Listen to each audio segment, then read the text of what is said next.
Assalamualaikum warahmatullahi wabarakatuh. Perkenalkan, nama saya Sasti Oktaviani dengan NIM 20325107990, Fakultas Ekonomi dan Bisnis, Universitas Budi Luhur. Dengan dosen pengampu mata kuliah Manajemen Strategi, Bapak Dr. Rendes Muhammad Mabrur Taufik, SAG, SEMM. Dan ditemani dengan rekan saya bernama Mutia Baramukti. Di sini saya akan menjelaskan mengenai materi strategi manajemen, yaitu pada bab 1 tentang ilmu strategi dalam perspektif ekonomi dan pada bab 4 mengenai lingkungan internal sumber daya, kapasitas, dan kompetisi inti.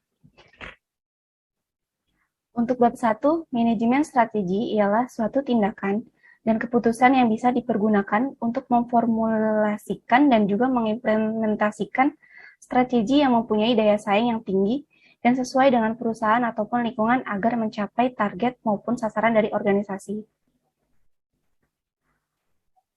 Tujuan manajemen strategi itu sendiri menggunakan metode untuk menetapkan tujuan, pengembangan, dan perencanaan untuk mencapai sasaran, mengalokasikan sumber daya, dan merencanakan pencapaian dengan kombinasi aktivitas-aktivitas berbagai bagian fungsional perusahaan untuk mencapai tujuan dan visi misi. Tujuan dari manajemen strategi itu sendiri yaitu dapat menjelaskan apa sih manfaat dari belajar strategi, yang kedua apa sih manfaat dari belajar ekonomika, dan yang ketiga dapat menjelaskan mengenai globalisasi dan tantangan manajemen strategi, mendefinisikan manajemen strategi, dan mendeskripsikan peranan manajemen stakeholder. Untuk manfaat manajemen strategi ada 5, yaitu pertama meningkatkan kemampuan perusahaan dalam mencegah suatu masalah, yang kedua mengembangkan kemampuan adaptasi perusahaan dalam kondisi bisnis yang dinamis, yang ketiga menganalisis ekonomika untuk mengetahui elemen kunci dari proses yang dijalani, yang keempat menciptakan proses organisasi yang lebih efektif dan efisien, dan yang kelima mendapatkan perhatian dan sumber daya organisasi dengan peranan stakeholder. Untuk globalisasi itu sendiri bisa berpengaruh pada manajemen operasi dalam sebuah perusahaan melalui pengembangan bisnis. Karena globalisasi memaksa perusahaan untuk ikut di dalamnya jika ingin mempertahankan dan memajukan bisnisnya. Dan cenderungan yang mendukung globalisasi itu sendiri, ada aliran dana dan modal yang semakin mudah menembus batas negara. Investor asing semakin giat membeli dan menjual aset finansial dan real, dan banyak perusahaan mencatatkan dan menawarkan sahamnya di pasar modal internasional, dan liberalisasi dan deregulasi sektor finansial. Untuk manajemen stockholder, merupakan proses intensif dan berkelanjutan yang melalui mekanisme komunikasi, dialog, kemitraan, dan kolaborasi antara perusahaan dan pemangku kepentingan. Stakeholder adalah semua unsur yang melibatkan pengaruh dan dampak pada perusahaan baik dari masyarakat, pemerintah, LSM, dan kelompok-kelompok lainnya. Ada 2 faktor penyebab globalisasi. Yang pertama adanya dorongan investasi dan yang dimulai dari Marshall Plan, GATT, yaitu General Agreement of Tariff and Trade, merupakan penarik utama di sisi permintaan atau demand pull. Stakeholder. Penyelenggaraan stakeholder dibagi menjadi 2, yaitu stakeholder internal yang meliputi organisasi, industri itu sendiri, pemegang saham, dan pemilik bisnis, juga para karyawan. Dan stakeholder eksternal yang meliputi konsumen, supplier, pesaing, investor, pemerintah, sebuah komunikasi lokal di suatu daerah, media, dan masyarakat secara umum, dan lain sebagainya. Untuk bab pertama, ada pertanyaan, Mutiara? Baik, saya terima kasih untuk kesempatan pertanyaannya. Saya akan menanyakan kenapa sih kita harus mempelajari strategi manajemen? Ya, kenapa harus mempelajari strategi manajemen? Karena strategi ini berkaitan dengan keputusan yang besar yang dihadapi organisasi dalam melakukan bisnis, berkaitan dengan perilaku yang konsisten dan seharusnya mampu menciptakan keunggulan kompetitif perusahaan. Dan strategi itu sendiri sangat penting untuk menentukan kesuksesan organisasi, sehingga inilah yang menjadi alasan kenapa sih mempelajari strategi itu menjadi sangat amat bermanfaat dan menjanjikan. Sudah cukup, Mutiara? Baik, terima kasih atas jawabannya. Ya. Saya lanjutkan untuk bab 4 mengenai lingkungan internal, sumber daya, kapabilitas, dan kompetensi inti.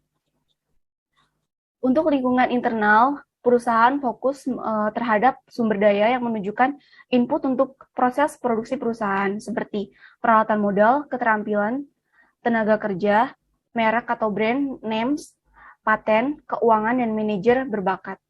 Dan melalui analisis lingkungan internal, perusahaan menetapkan apa yang harus dilakukan, yaitu tindakan-tindakan yang dimungkinkan oleh sumber daya, kapabilitas, dan kompetensi inti yang unik.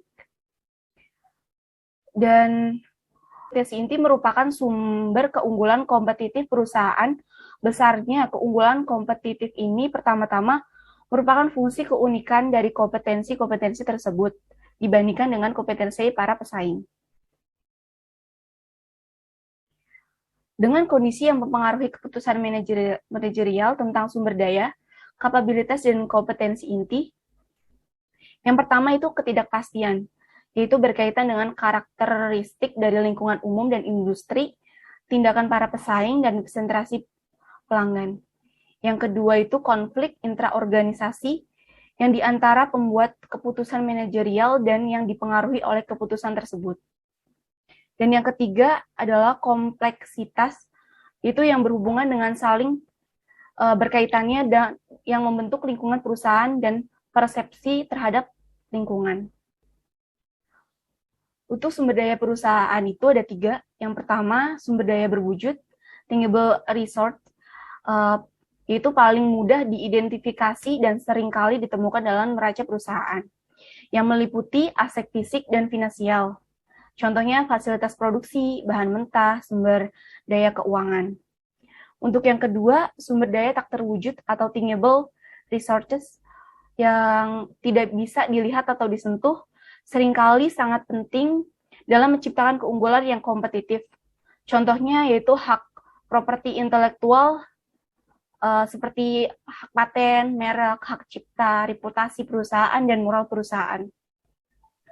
Untuk yang ketiga yaitu kapabilitas organisasi yang meliputi keterampilan, kemampuan penggabungan aset, orang, dan proses digunakan untuk mengubah input menjadi output.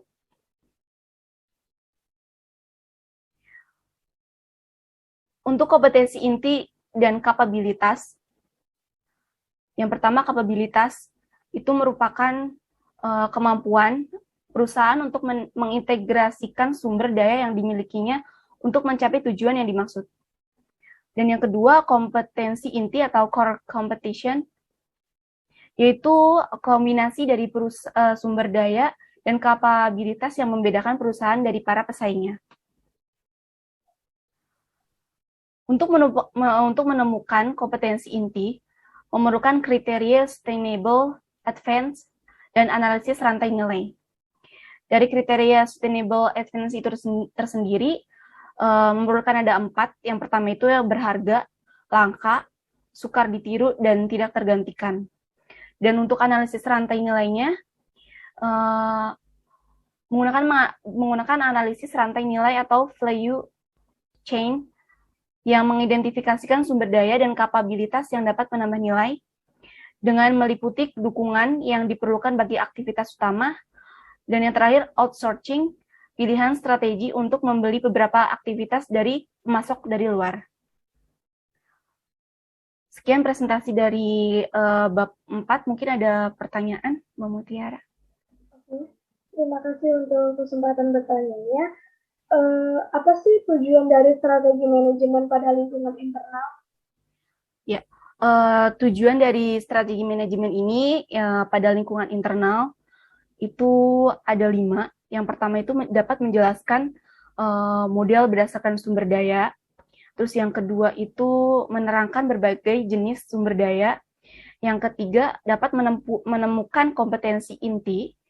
Yang keempat itu melakukan analisis rantai nilai. Dan yang kelima itu melakukan analisa SWOT.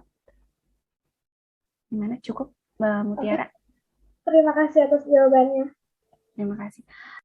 Baik, sekian presentasi yang bisa saya tampilkan untuk sekarang. Terima kasih, kurang lebihnya mohon maaf.